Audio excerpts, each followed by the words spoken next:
All right, kids, welcome back to Fit Body Secrets with this week's Fit Body Short. Today, I want to talk to you guys a little bit about collagen protein, collagen peptide supplementation with collagen protein, because I feel like it's kind of one of those buzz things. It's been around now for a while, buzzing.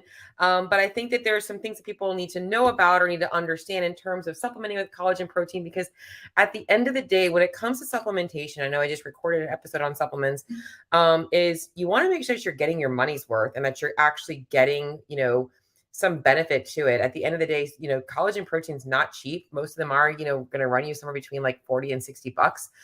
So making sure that it is actually going to be effective for what you're looking for it for is really, really important. So I'm going to keep this one pretty short and bullet point.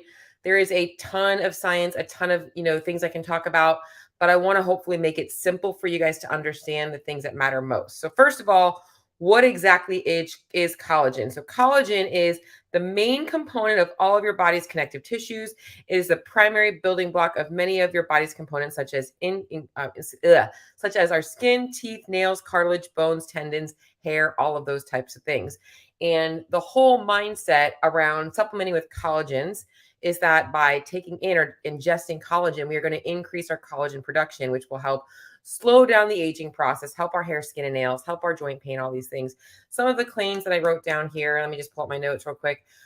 Improved body composition, improved bone density, reduction of joint pain, inflammation, improved hair, skin, and nails, improved recovery, a lot of different things, even digestive health and immune function being part of it. But what I want you guys to understand first and foremost is that most of these claims are also citing studies that they actually did in-house. So a lot of these claims are being performed, or a lot of these studies are being performed by the people selling the supplements. And this is where people kind of have to watch out for marketing, because sometimes you might be buying something and you're reading about these research studies. Well, they're doing those things inside their house, inside their own company.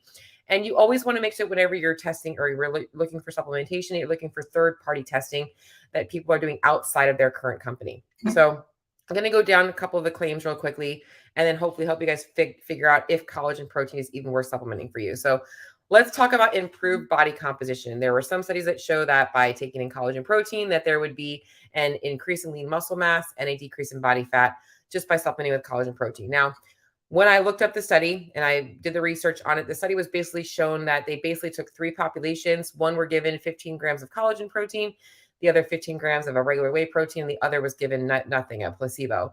And what they found was the populations, or the controlled study of the peptides, the collagen peptides, and the protein had no change in their fat-free mass. But those were both significantly larger than that of the placebo, which just goes to show that just supplementing with protein alone will help that. But there was no real truth to actually collagen protein being the source of an improvement. So I think that just regular protein for body composition is going to be better. In fact, what people don't understand is that collagen protein is not going to have all of the 9 amino acids, and leucine being the one that is most primarily responsible for the anabolic factors that we need to build muscle. So getting a quality protein is more important. Collagen protein is not a complete source of protein. So you don't want to just be having a bunch of collagen protein for your main protein for the day, but it does count towards your protein intake. Improved bone density. Another study that I read about, they did another study where they basically supplemented with vitamin D, K, calcium, and I forget the other ones. And then they had one that also supplemented with all of those things and collagen. There was a small change in those that actually had the collagen protein, which does show that there is some truth to supplementation of collagen protein and an improvement on bone density. However, it was very, very, very small. And this is where you have to go through is the money worth the reward? So the minimal changes were probably not that big of a deal. And I'm going to talk about some things you guys can be doing differently that might help you save some money and get better results. In terms of reduced joint pain and inflammation, very similar to the bone density, there was some improvements, but it was smaller, marginal. Improvement of hair, skin, and nails. This is the one that's probably the most controversial. But what I will say is this: there was more than a small, not a significant change in an elderly population who started supplementing with collagen proteins. But they did see a change in their skin elasticity, their hair, skin, and nails. However, it was in an elderly population that already had some crepidous skin, not in a younger population for preventative measures. So there is some truth to saying that if you are in the aging process, that possibly supplementing with collagen protein may help improve the quality of your hair, skin, and nails. So take a sip of my coffee real quick. All right, so hopefully that helps you guys out with the main things. Now I want to talk about some important factors about collagen protein. First and foremost, not all collagen proteins are created equal. There are different types of collagen fibers, and some are responsible for different things. And I believe there's a total of 5 different collagen fibers. Type 1 fibers are going to make up 90% of your body's collagen. It is basically what's used to provide structure to your hair, skin, and nails, tendons, ligaments. Type 2 is going to be in the elastic cartilage, which is going to be for joint support. Type 3 fibers are found in muscles, arteries, and organs. Type 4 is found in the layers of your skin, and type 5 is found primarily comes from your eyes, layers of your skin, hair, and nails. So where does collagen come from when we're getting it in supplementation? And this is where people have to understand that collagen protein is actually essentially junk protein. It is coming from like bovine hoof skin, pig skin, chicken skin, the cartilage of those animals. We're not getting a full source of protein. We're getting the basically like the leftovers is what you want to think about here. And this is why making sure you're getting it from quality sources matters most, and ensuring that the types of collagen protein are targeting exactly what you're looking for. As you saw here, that some of these type fibers aren't going to give you actually what you need if you're not getting the right types of fibers. So if you're supplementing with like a type 3 fiber, but you're looking for skin, hair, and nail change, it might not change that much. The second piece of collagen protein that's kind of controversial, which is very controversial actually, is understanding the digestion and the breakdown of foods and proteins in particular. So when we take in proteins, our body has to break those proteins down and convert them into amino acids. And then anything left over gets converted into glycogen, gets used as energy. With our collagen proteins, nothing changes. Those proteins still have to go through our digestive tract before going into our bloodstream. And this is where people have to realize that the collagen protein you're ingesting isn't necessarily going to mean you have more collagen in your body, because those proteins still have to be broken down, and your body's not going to just say, hey, I need to put collagen protein in my skin. It's going to use those amino acids however it needs them, not necessarily for one targeted spot. We're not going to be able to put that collagen in specific areas. So this is where people have kind of, obviously there's the whole hype around undenatured or hydrolyzed being the best types of collagen protein. This is primarily going to hopefully remove the factor of digestion by making it super easy for it to just be pretty much already digested when you take it in, helping it get faster in the bloodstream. So that does make it a little bit easier for your body to absorb.